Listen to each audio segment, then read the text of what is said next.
سلام بچه ها، حالتون چطوره؟ امیدوارم که خوب و خوش و سلامت باشی. خوش اومدیم به این ویدیو.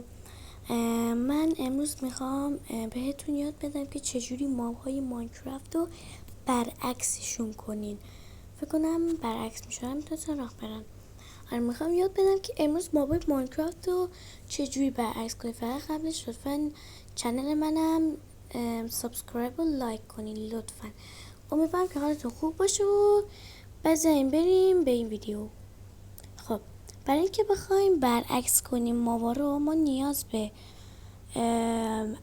نیم تگ داریم. نیم تگ وقتی که نیم تگ رو نوشتین یه دونه برمیده. حالا من یه استک برداشتم، مهم نیست. نیم تگ رو پاک میکنین. بعد حالا انویل لازم داریم.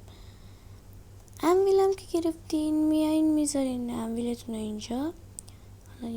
خب انویلتون رو میذارین اینجا. حالا میزنین روش. بعد اینکه اینجوری شد میایین نیم تگ رو میذارین اینجا و حالا این اسم خودش که نیم تگ رو پاک میکنیم. به جاش میایم مینویسیم دقیق کنید دینار. این دینر نه اینجوری نشد کنین دینر بون. آره دینر بون اینجوری. فقط نبا فاصله بیفته بچه، من یه فاصله دادم. بون.